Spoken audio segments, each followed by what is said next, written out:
할렐루야. 오늘 또 수요 예배로 하나님께서 불러주셨는데 이사야서 말씀을 통해서 큰 은혜로 채워주실 줄로 믿습니다. 하나님께서는 우리에게 은혜를 베풀어 주시는 분이십니다. 폴프 슈나이더라고 하는 사람이 위대한 패배자 이런 책을 썼어요. 이 책에 보면은 역사적으로 유명한 사람들의 그 실패담이 나오는데 이 실패담을 아주 좀 분류를 해놨어요. 어떻게 실패했는가? 비참한 패배자도 나오고요, 영광스러운 패배자로 나오고, 또 승리를 사기당한 패배자, 그리고 왕자에서 쫓겨난 패배자, 끝없이 추락한 패배자, 살아서 인정받지 못한 패배자, 이런 사람들의 이야기가 이렇게 묶여져서 쭉 기록이 되어 있어요. 그런데 이 사람들 중에 뒷부분에 윈스턴 처칠이라고 하는 사람의 패배에 대해서 나와 있는데요, 이 윈스턴 처칠은 4번의 큰 패배를 경험했더라고요.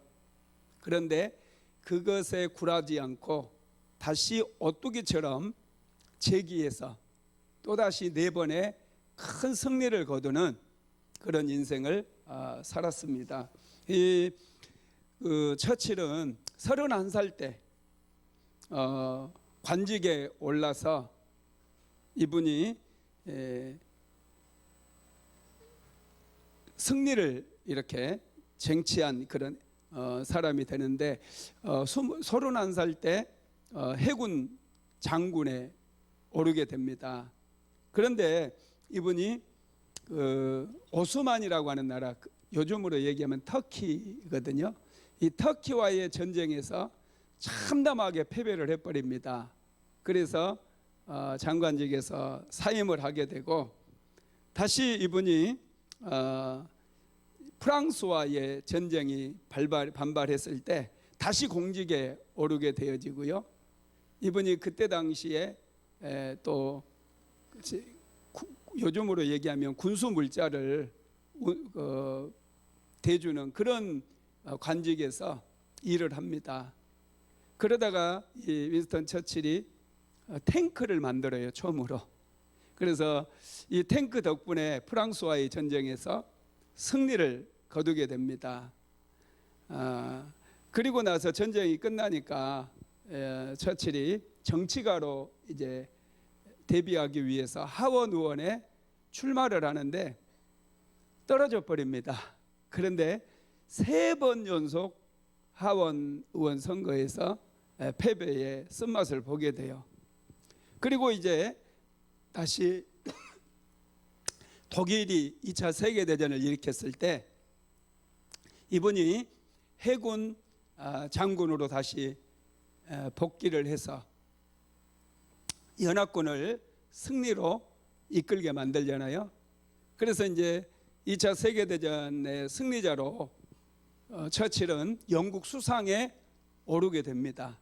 그런데 그게 끝이 아니고요, 여러분, 이 처칠이라고 하는 사람은 분명히 장군, 군대에서 이렇게 잔뼈가 굵었고 아주 이 군대에서 아주 성공을 거둔 사람인데, 이분이 노벨상을 받아요. 노벨상을. 그러면 여러분 생각에는 이분이 노벨 무슨 상을 받았을 것 같아요? 2차 세계대전을 승리로 이끌었기 때문에 노벨 평화상 받았을 거다 생각할 수 있잖아요, 그죠? 그런데 이분이 노벨 문학상을 받아요. 놀랍죠? 이분이 이 필체가 아주 또 이 문장력이 좋아요. 그래가지고 이분이 노벨상까지 이렇게 1953년도에 노벨상을 수상함으로 인해서 4번의 실패를 잘 극복하고 마지막 노벨상의 영광까지 얻게 된 그 이야기가 쭉 기록이 되어 있습니다. 여러분, 이렇게 실패자로 인생을 어쩌면은 끝날 수밖에 없었잖아요. 그랬던 사람이 영국의 위대한 수상이 되어지고 또 노벨 문학상까지 받을 수 있었던 것은 신실하신 하나님을 의지했기 때문인 거 믿으시기 바랍니다. 여러분, 저와 여러분은 누굽니까? 우리는 하나님의 백성들입니다. 하나님의 자녀들이에요. 하나님은 좋으신 하나님이라고 제가 늘 말씀드리죠. 우리가 신앙생활을 할 때 하나님에 대한 관이 굉장히 중요해요. 내가 생각하는 하나님은 어떤 하나님인가? 이 하나님에 대한 상, 이게 너무너무 중요해요. 우리 인생 자체를 완전히 바꿔버릴 수 있어요. 신앙생활을 해도 어떤 분들은 하나님은 무서운 분이다, 하나님은 심판하시는 분이다, 조금만 잘못해도 막 벼락을 때리는 그런 분이다, 이렇게 생각하는 분들이 있습니다. 그런데 여러분, 하나님은 좋으신 하나님이셔요. 하나님께서는 악인들에 대해서도 굉장히 오래 참으시는 그런 하나님이십니다. 이 좋으신 하나님께서 우리가 기도하면 그 기도 응답해 주시고 우리가 하나님을 예배할 때마다 기쁘게 그 예배를 받으시는 줄 믿으시기 바랍니다. 오늘 우리가 읽은 본문은 그 이사야 선지자가 활동하던 당시의 그런 상황이고, 특별히 히스기야 왕 때 일어났던 한 사건에 대한 그런 말씀이기도 합니다. 먼저 이사야 선지자는 이제 아수르가 당할 화해에 대해서 말씀을 하시는데, 자 1절 한번 읽어볼까요? 너 학대를 당하지 아니하고도 학대하며 속이고도 속임을 당하지 아니하는 자여 화 있을진저, 내가 학대하기를 그치면 내가 학대를 당할 것이며 내가 속이기를 그치면 사람이 너를 속이리라. 여기서 학대하고 속이는 자는 아수르를 가리킵니다. 왜 아수르가 학대하고 속이는 자냐? 히스기야 왕이 되고 난 다음에 14년이 지났을 때 아수르 왕 사네립이 남왕국 유다를 쳐들어왔어요. 그때 히스기야 왕이 사신을 보내가지고 사네립을 만나게 됩니다. 사네립에게 많은 곡물, 이스라엘 백성들이 그동안 모아놓은 많은 그런 보물과 돈과 곡물, 이런 것들을 잔뜩 갖다가 사네립 왕에게 줘요. 그리고 당신은 이제 더 이상 우리나라를 힘들게 하지 마시고 우리나라에서 이것 받고 물러가 주세요 그랬어요. 그랬더니 사네립이 가지고 온 곡물이 굉장히 많잖아요. 그래서 알았다, 너희들 내가 이번 한번 물러가 주겠다 하고 물러가겠다고 약속을 했어요. 그리고 약속 계약서에 도장도 찍었어요. 그리고 물러가는 것처럼, 자기 나라로 돌아가는 것처럼 군대를 물렸어요. 얼만큼 가다가 아수르 왕이 다시 돌아오는 거예요.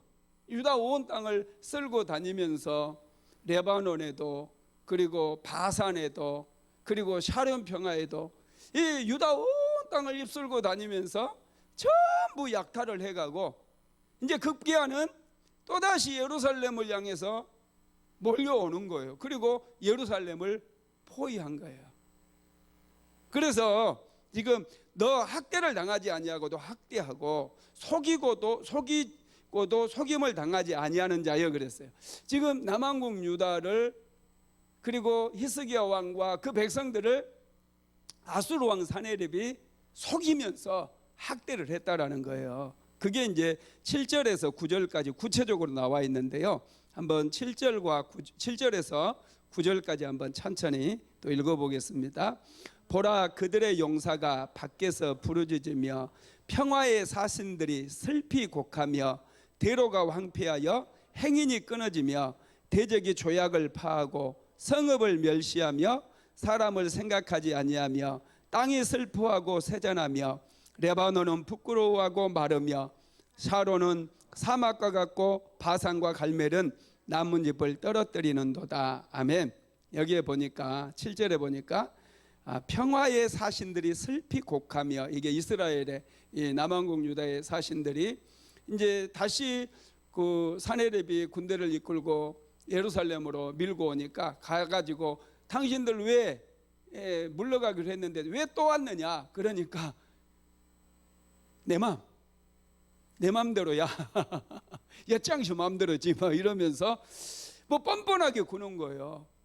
그렇게 많은 공물을 다 갖다 바쳤음에도 불구하고 그들은 오히려 더 교만하게 말하고 아주 불안당같이 아주 강도짓 하려고 작정하고 이렇게 오히려 급박하고 위협하고 막 협박을 하는 거예요. 그래서 그 평화의 사신들이 슬피 통곡을 하면서 자기 나라로 돌아오는 그 모습을 보여주고 있고, 그 다음에 이제 8절에 보면 대적이 조약을 파하고 그랬어요. 이 대적이 조약을 파했다, 이 말씀이 뭐냐면 아수르 왕 사네립이 분명히 물러가겠다고, 공물을 받고 물러가겠다고 조약을 맺었잖아요. 그런데 그 조약을 깨버리고 남왕국 유다 다른 땅을 다 약탈을 하더니 예루살렘으로 다시 돌아오게 된 것이죠. 그것을 지금 말씀하고 있다라는 거예요.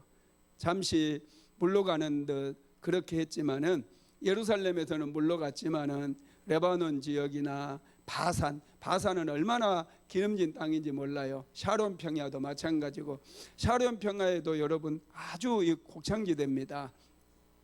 이런 아름다운 곡물들이 많이 나오는 그런 땅, 갈멜도 마찬가지고요. 이런 땅들을 아수르 왕이 다 이제 황폐화시키고 완전히 곡물들 다 빼앗아가고 백성들 다 약탈해가고 지금 예루살렘으로 또다시 밀고 오고 있다라는 거예요.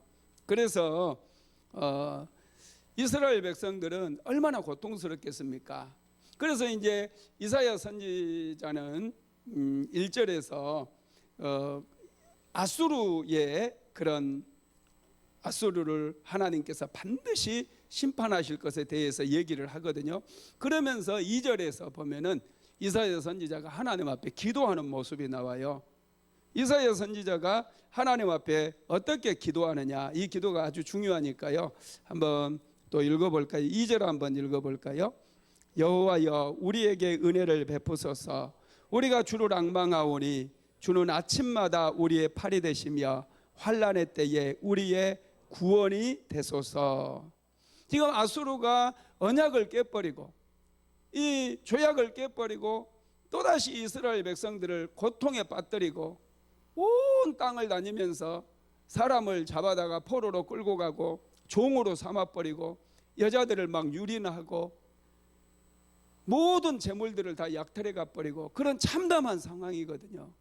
그런 참담한 상황 속에서 이사야 선지자가 하나님 앞에 기도를 시작한 거예요. 뭐라고 기도를 합니까? 여호와여 우리에게 은혜를 베푸소서. 여러분, 위기를 만났을 때 이사야 선지자가 하나님 앞에 드렸던 기도를 분석을 해보면 세 종류의 기도를 했다는 걸 알 수 있어요. 첫째가 하나님께 은혜를 구했어요. 아무리 지금 상황이 힘들고 아수르 군대가 완전히 짓밟고 다닌다 할지라도 하나님의 은혜가 부어지게 되면은 아수르 군대는 아무것도 아니라는 거예요. 여러분, 이것을 우리가 알아야 돼요. 지금 우리는 코로나 시대를 살면서 굉장히 답답하고 힘이 들어요. 이러한 시대에 정말 우리에게 필요한 게 뭡니까?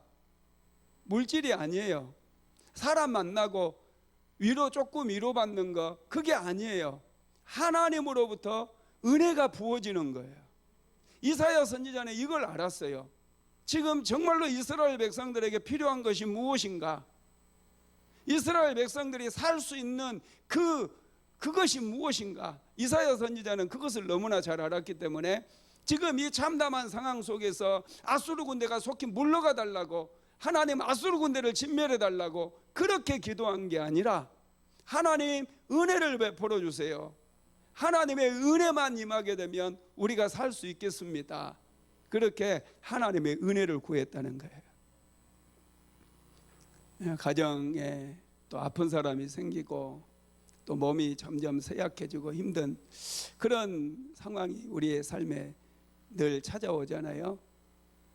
은혜가 부어지면 괜찮아요. 은혜만 부어지면은, 하나님의 은혜만 부어지면 문제 될 게 없어요. 때로는 자녀들 때문에 속상하고 힘들 때 있어요. 여러분 걱정하지 마세요. 하나님의 은혜가 부어지면, 여러분의 가정 속에 하나님의 은혜가 부어지기 시작하면 이제 역사가 일어나고 우리가 상상도 할 수 없는 그런 일들이 시작이 되어진다는 거예요. 이 비밀을 아는 사람이 하나님 앞에 나와서 간절히 기도해요. 어려웠던 시절이 있었는데, 그때 여러분 제가 기도할 때 우리 사모랑 기도하면서 우리가 기도를 번다고 그랬어요. 기도를 벌어서, 돈을 버는 게 아니라 기도를 번다. 여러분 기도를 버는 거예요. 이 힘들 때 기도로 쌓아놓으면요, 하나님께서 정말 필요한 환경이 닥칠 때 넘치는 은혜를 베풀어 주신다는 거예요. 은혜만 임하면 다 해결되는 거 믿으시기 바랍니다. 두 번째로 이사야 선지자가 구했던 것은요, 주님께서 우리의 힘이 되어달라고 그렇게 기도하는데, 2절에 보면은요, 우리가 주를 앙망하오니 주는 아침마다 우리의 팔이 되시며 그랬어요. 아침마다 우리의 팔이 되어달래요. 이 팔이 상징하는 게 뭡니까? 이게 하나님의 팔은 힘을 상징하는 거예요. 하나님의 팔이 한번 움직이면 홍해바다가 갈라져요. 하나님의 팔이 함께하면 여리고성이 와르르 무너지는 거예요. 사람의 힘이나 사람의 능력으로 바다를 가를 수 있습니까? 여리고성을 무너뜨릴 수 있습니까? 아니에요. 하나님의 그 힘, 하나님의 그 능력이 우리의 삶에 나타나게 되어지면 여리고성도 무너질 줄 믿으시기 바랍니다. 아무리 기도해도 기도가 응답이 안 되는 것 같아요. 몸이 아플 때 특히 그게 더 이제 조급증이 막 오거든요. 분명히 하나님께서 좀 고쳐주시면 좀 편하게 살 것 같은데, 몸이 아무리 기도해도 하나님께서는 지금 어디 출장 가셨는지, 내 기도는 듣고 있는지, 여전히 막 통증에 시달리고 그러면은 이게 막 믿음이 막 흔들리기도 하고 때로는 짜증이 나기도 하고 막 그러거든요. 그래서 하나님 정말로 살아계시기는 한 것입니까? 막 이렇게 원망도 할 수 있고 그러는데, 이사야 선지자도 지금 그런 마음이에요. 하나님께서 단 한 번만이라도 역사해 주시면은 지금 이스라엘 백성들을 짓밟고 있는, 약탈해 가고 막 백성들을 유린하고 포로로 끌고 가고 종으로 삼아버리고 이런 아수르 군대 그냥 추풍 낙엽처럼 다 쓰러져 버릴 텐데 하나님께서는 내버려 두시는 것 같은 거예요. 그러니 얼마나 답답하겠어요. 그래서 이사야 선지자가 두 번째로 구했던 게, 첫 번째는 하나님 은혜를 베풀어 달라고 그랬고, 두 번째는 주의 팔로 아침마다 우리의 팔이 되어 달라는 거예요. 주님께서 우리의 팔이 되어 달라, 우리의 힘이 되어 달라는 거예요. 아침마다 하나님께서 역사하셔서 우리의 대적들을 다 멸해 달라, 이런 기도를 지금 이사야 선지자는 하나님 앞에 하고 있습니다. 아수르가 여러분 쳐들어왔잖아요. 누가 도울 수 있겠어요? 아수르는 그때 당시 가장 강력한 제국이었어요. 애굽도 이미 남왕국 유다와 조약을 맺었잖아요. 아수르가 쳐들어오면 반드시 너희들을 도와주겠다. 그때도 이스라엘 백성들이 많은 곡물을 애굽에다 갖다 줬거든요. 그건 먹었어요. 그러면 아수르가 지금 쳐들어왔으면 흉내라도 내야 되잖아요. 군대라도 좀 움직여주고 좀 와서 도와주는 흉내라도 내야 되는데, 애굽에서는 도대체 소식이 없는 거예요. 전혀 군대를 움직일 생각도 없고 사실은 자기 나라를 보호할 수 있는 능력도 없었던 거죠.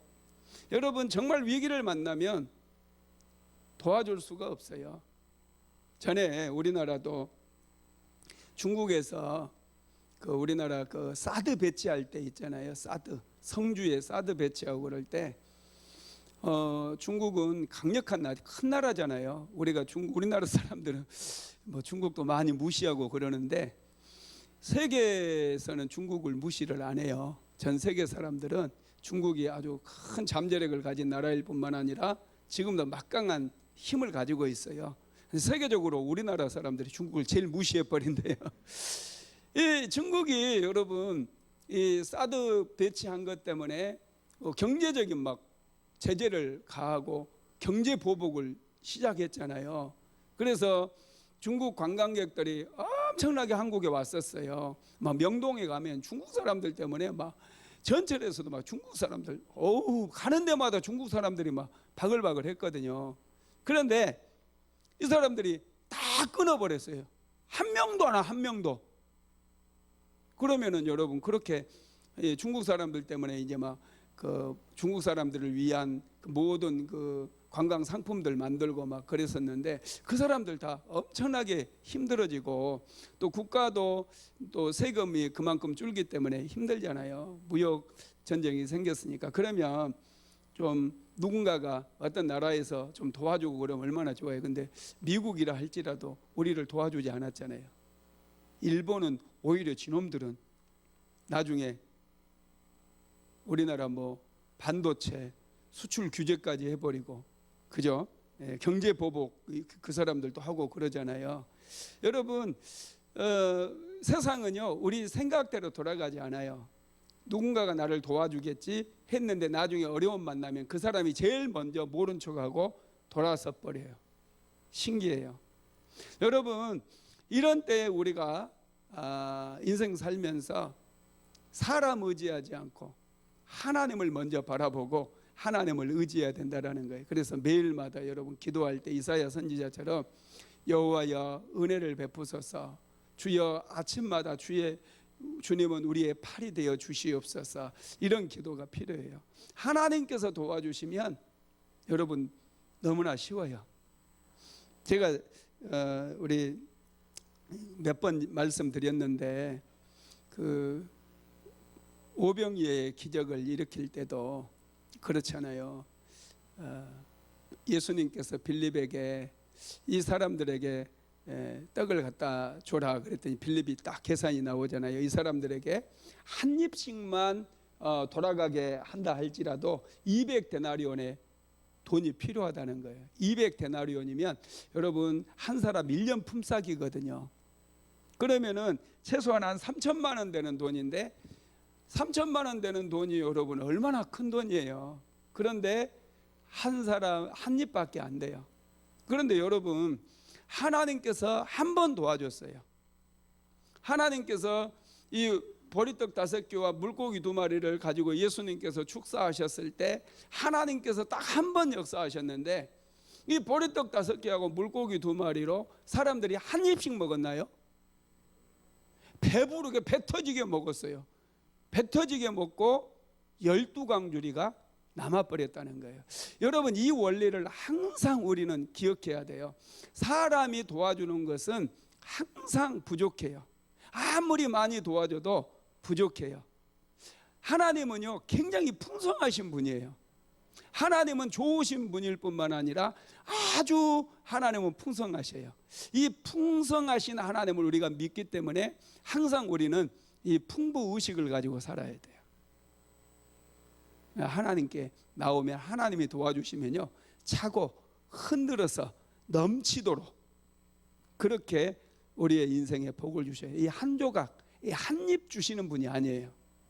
그러니까 구할 때도 하나님께 기도할 때도 여러분 하나님께 구해서 응답을 받으면 이게 우리의 인생을 완전히 바꿀 수 있다는 거 믿으시기 바랍니다. 세 번째로 이사야 선지자는 환난의 때에 구원해 달라고 기도를 해요.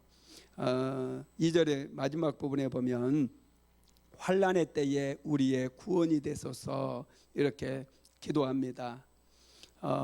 지금은 환난의 때거든요. 아수르의 군대가 온 땅을 다 막 짓밟고 다녀요. 약탈하고 막 사람을 죽이고 종으로 끌고 가고 재산을 다 빼앗아 버리고 유다 백성들은 지금 엄청난 환난 가운데 있어요. 이런 환난 때에 환난에서 우리의 구원이 되소서 이렇게 이사야 선지자는 하나님 앞에 기도하고 있다는 거예요. 저와 여러분도 어려움을 만날 때는요, 그 어려움 한 가지를 위해서 집중적으로 기도할 필요가 있어요. 어떤 분들은 기도할 때 자기 기도하러 갔다가 뭐 하나님께서 다른 기도만 다 시키고 그래서 자기 기도는 하나도 못했다, 막 이런 얘기하시는 분들이 종종 있더라고요. 여러분, 하나님께서 물론 그렇게 시키시기도 하겠지만은 우리가 환난을 만나고 고난을 만났을 때는 우리의 문제에 집중해서 기도하는 거 하나님께서 굉장히 기뻐하셔요.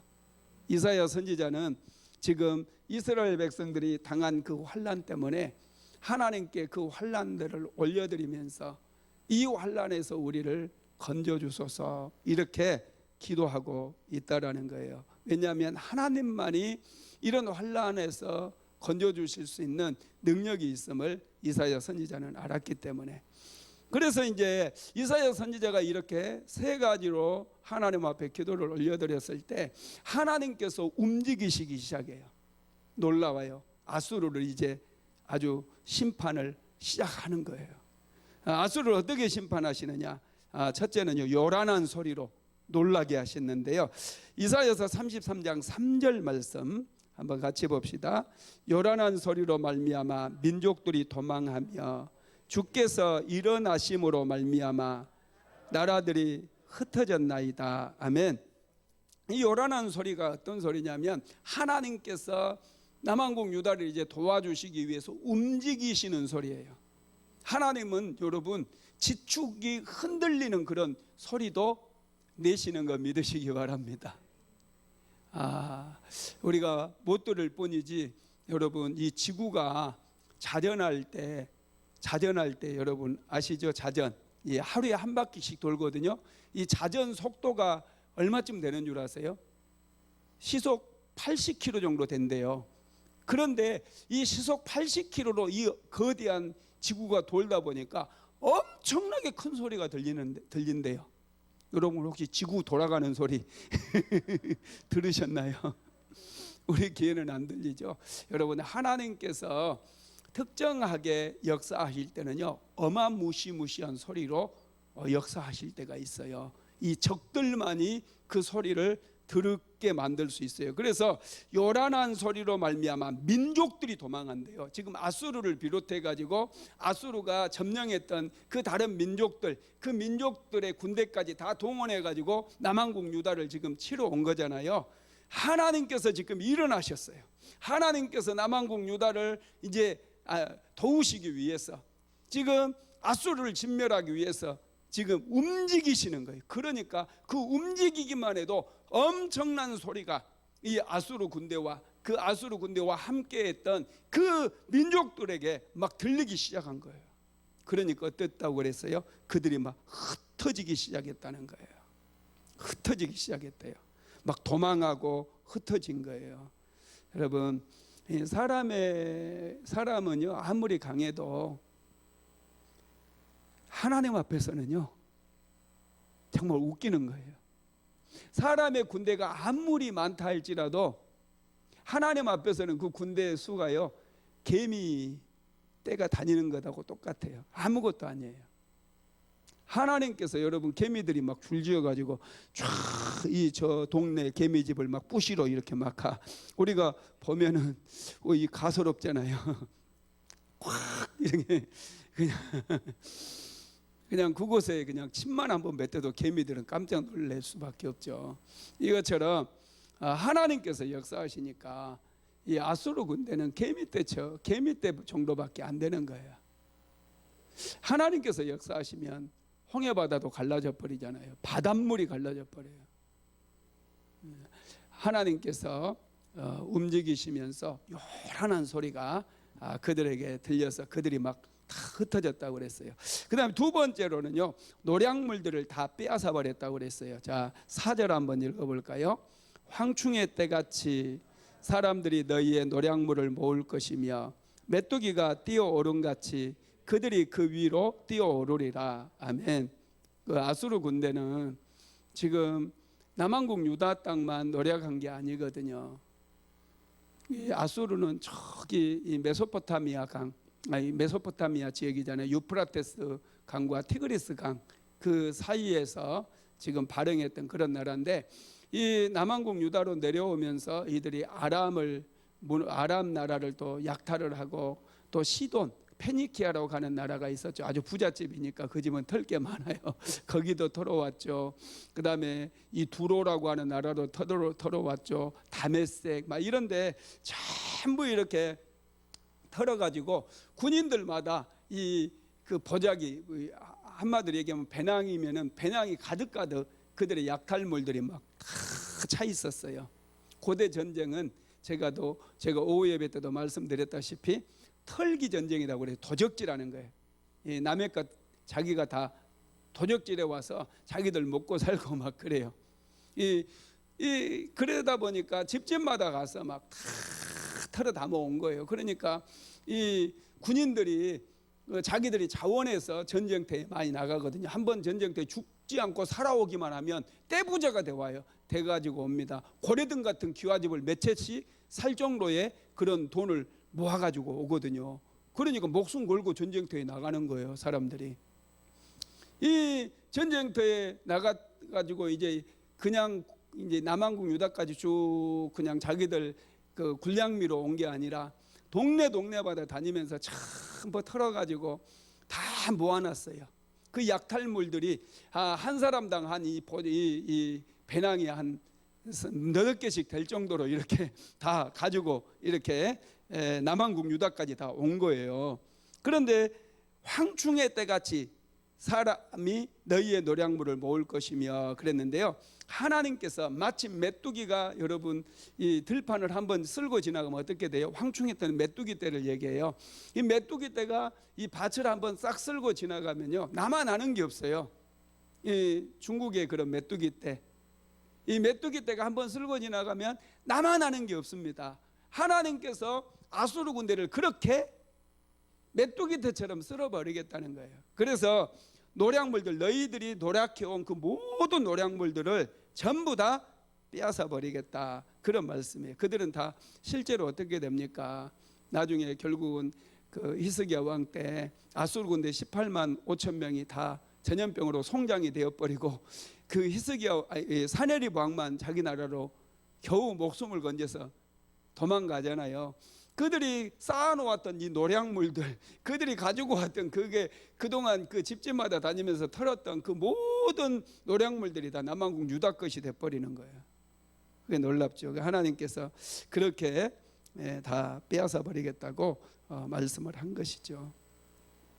세 번째로는요, 하나님의 크고 위대하심을 나타내시겠다고 그랬어요. 자, 5절 한번 읽어볼까요? 여호와께서는 지극히 존귀하시니 그는 높은 곳에 거하심이요 정의와 공의를 시온에 충만하게 하심이라. 우리는 하나님께서 눈에 보이지 않으니까 하나님을 의식하지 않고 살아요. 그래서 하나님을 좀 쉽게 생각할 때가 참 많습니다. 그런데 이스라엘 백성들을 한번 예를 들면은요, 홍해 바다를 하나님께서 갈라버렸잖아요. 그들은 홍해 바다를 마른 땅으로 건너갔어요. 그것은 분명히 하나님께서 하셨거든요. 멀리서부터 동풍을 일으켜 가지고 홍해 바다가 쫙 갈라지게 만들었어요. 그 하나님을 경험하고 난 다음에 그들은 막 하나님을 찬양하잖아요. 말과 탄 자들을 바다에 던져버렸다고, 그렇게 그들이 속고치며 찬양을 하는데, 그 하나님의 위대하심 앞에서 정말 자기들이 얼마나 작은가를 그들은 깨닫는 거예요. 우리는 평소에는 이렇게 신앙생활하고 그러니까 하나님이 친구처럼 느껴질 수도 있고 하나님이 너무 쉽게 생각되어질 수 있어요. 그런데 여러분, 우리는 항상 생각해야 될 게 있어요. 정말 하나님은 높고 위대하신 분이에요. 하나님은 정말 영광스러운 분이에요. 우리하고는 정말로 우리는 개미만도 못해. 하나님 앞에 서면은 우리는 정말 지렁이만도 못한 그런 하찮은 존재들이라는 거예요. 이걸 잊어버리면 안 돼. 그래서 기도할 때도 어떤 분들은 하나님께 따지면서 하나님 왜 막 그러면서 막 불평 불만 막 쏟아놓으면서 그렇게 기도하시는 분들이 있는데 우리가 조심해야 돼요. 하나님은 정말로 위대하신 하나님이셔요. 우리는 하나님 앞에서 버려지와 같아요. 다윗은 하나님을 많이 경험했잖아요. 하나님의 은혜를 많이 받았잖아요. 많은 하나님의 은혜를 받고 하나님을 많이 경험한 사람일수록 하나님 앞에 기도하는 모습을 보면 너무나 달라요.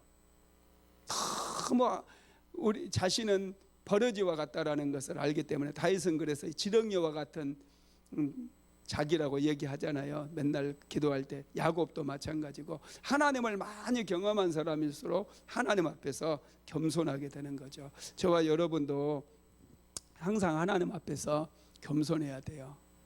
하나님께서 이제 일어나셔서 아수르를 막 진멸하시고 아수르 군대 18만 5천 명이 하룻밤 사이에 송장으로 다 바뀌어버린 거예요. 이 하나님이 얼마나 위대한 하나님이십니까? 사람의 목숨 하나 여러분 아무것도 아닙니다. 하나님께서 기다리시니까 우리는 그것을 잘 느끼지 못하고 하나님을 너무 쉽게 생각하는 그런 경향이 있어요. 그런데 하나님은 지극히 존귀하다는 거예요. 하나님은 지극히 존귀하시고 그분은 높은 곳에 거하시고 그분이 정의와 공의를 시온에 충만하게 하실 것이라고 그렇게 이사야 선지자는 말씀을 하고 있습니다. 그러면서 10절에 보면요, 여호와께서 이르시되 내가 이제 일어나며 내가 이제 나를 높이며 내가 이제 지극히 높아지리니. 하나님께서 아수르를 진멸하심으로 인해서 이제 그 이스라엘 백성들이 볼 때 하나님께서 아주 지극히 높이 보일 수밖에 없게 하시겠다는 거예요. 하나님을 많이 경험을 하세요. 우리가 예수를 믿으면서도 하나님에 대해서 경험을 못하고 하나님이 살아계신지 죽어 계시는지 잘 느껴지지 않고 이건 부끄러운 거예요. 예수 믿으면서도 하나님에 대한 그런 하나님의 위대하심을 경험하지 못하고 하나님은 정말로 인생과 다르구나 이런 거 한 번도 느껴보지 못하고 경험해보지 못하면 우리의 믿음이 자랄 수가 없어요. 이런 경험이 있게 되어질 때 우리가 신실하게 하나님을 의지할 수가 있게 된다라는 것이죠. 그래서 이제 10절에도 보면 내가 이제 일어나며 그래서 하나님께서 즉각적으로 개입하신다는 거예요. 하나님께서 우리 인생 가운데 개입하시면 하나님은 지극히 높은 곳에 거하실 수밖에 없고 위대한 분이라는 것을 사람들이 알게 된다라는 것이죠. 그 다음에 네 번째로는요, 유다 백성들의 노력을 헛되게 만든다고 그랬어요. 11절에서 12절까지 한번 읽어볼까요? 너희가 결을 잉태하고 집을 해산할 것이며 너희의 호흡은 불이 되어 너희를 삼킬 것이며 민족들은 불에 굽는 햇돌 같겠고 잘라서 불에 사르는 가시 같으리로다. 아멘. 여기서 너희는 남한국 유다를 얘기합니다. 너희가 결을 잉태했다는 거예요. 이게 무엇을 얘기하느냐 하면 이 남한국 유다가 아수르가 쳐들어오려고 했을 때 제일 먼저 그들이 지도자들이 했던 일이 뭐죠? 애굽으로 사신을 보내가지고 애굽과 조약을 맺은 거였어요. 군사동맹을 맺은 거였어요. 지금 그거예요. 너희들이 군사동맹을 맺은 게 결을 잉태한 거다는 거예요. 그래서 너희들이 해산한 게 뭐였냐는 거죠. 집이다는 거예요. 오히려 집은 불에 더 잘 타잖아요. 믿고 안심했던 거예요. 그러다가 불타는 거예요. 하나님께서 이 남한국 유다의 이 지도자들이 했던 모든 노력들을 다 헛되게 만들어 버려요. 그들이 결을 잉태했지만은 여러분 이 곡식이 나오는 게 아니라 이게 이 집 오히려 그들을 불태워 버리는 그런 집을 해산을 했다는 거예요. 그리고 너희의 호흡은 불이 되어 너희를 삼킬 것이며 민족들은 불에 굽는 햇돌 같겠고 잘라서 불에 사려는 가시 같으리로다. 그들이 의지했던 그리고 아수르와 조약을 맺었던 그 모든 것들이 다 헛되게 되어버렸다는 거죠. 그러면서 지금 이사야 선지자가 정말로 이스라엘 백성들에게 하고 싶은 말은 뭘까요? 이제 그러니 너희들은 하나님만을 의지하라는 거예요. 하나님만을 바라보라는 거예요. 그래서 여러분 실제로 이제 히스기야 왕이 이 모든 것 다 내려놔 버리잖아요. 아수르 군대를 이끌고 왔던 이 사네립 왕이 그렇게 막 협박을 하고 그래도 그 협박문을 하나님 앞에 올려놓고 오직 하나님께 왕부터 시작해서 기도하잖아요. 그들의 믿음이 흔들리지 아니하고 그랬더니 하나님께서 아수르 군대를 완전히 다 진멸해 버린 거예요. 세상에 믿을 게 많은 사람은 하나님을 잘 의지하지 않아요. 여러분, 하나님만이 우리 인생의 해답인 거 믿으시기 바랍니다. 하나님께 기도해야 돼요. 하나님만 의지할 때 소망이 있습니다. 그래서 이사야 선지자가요, 이제 한 가지를 약속을 합니다. 그게 뭐냐면은 6절 나와 있어요. 이 6절 말씀 여러분들도 많이 암송하고 계실 텐데 이 6절 말씀이 굉장히 중요합니다. 한번 읽어봅시다. 내 시대에 평안함이 있으며 구원과 지혜와 지식이 풍성할 것이니 여호와를 경외함이 내 보배니라. 아멘. 정말 이사야 선지자가 하고 싶은 말씀이 6절입니다. 내 시대는 히스기야 왕이 지금 하나님 앞에 기도하고 있는 이 시기, 이제 아수르 군대 18만 5천 명이 송장에 대해서 나가버리고 그 이후에 그 모든 시기를 얘기합니다. 그 시기에 이제 평안함이 있겠다는 거예요. 그들이 하나님 앞에 믿음을 보였기 때문에 하나님께서 이방 민족으로부터 그들이 더 이상 고통받지 않게끔 하나님께서 평안함을 주시겠다는 거예요. 그러면서 하나님의 말씀을 또 히스기야가 붙들잖아요. 하나님을 믿고 하나님의 말씀을 붙드니까 구원과 지혜와 지식이 풍성할 거라는 거예요. 그래서 대적들을 이길 수 있는 거예요. 여러분, 그래서 여호와를 경외하는 것이 내 보배니라, 이렇게 이사야 선지자는 말씀을 하고 있습니다. 우리가 어떤 상황 속에서라도, 특별히 이 코로나 시기, 또 제4차 팬데믹이 지금 시작이 된 것 같은데, 이런 상황 속에서도 하나님의 말씀을 붙들면 우리는 반드시 승리하게 되는 줄 믿으시기 바랍니다. 반드시 우리는 승리하게 될 줄로 믿습니다. 하나님께서는 하나님을 경외하는 가정에 평안을 주시고 또 하나님을 경외하는 가정에 마음껏 축복해 주십니다. 하나님을 경외하는 것이 최고의 은혜요 축복입니다. 아수르는 유다와 언약을 깨뜨리고 유다 온 땅을 황폐하게 했어요. 그래서 이사야 선지자가 하나님 앞에 나아가서 기도했어요. 여호와여 은혜를 베푸소서. 여호와여 은혜를 베푸소서. 우리가 주님을 앙망하오니 주는 아침마다 우리의 팔이 되소서. 환난의 때에 우리의 구원이 되소서. 그렇게 하나님께 기도했더니 하나님께서 이제 일어나셔서 이 아수르를 징벌하시는 거예요.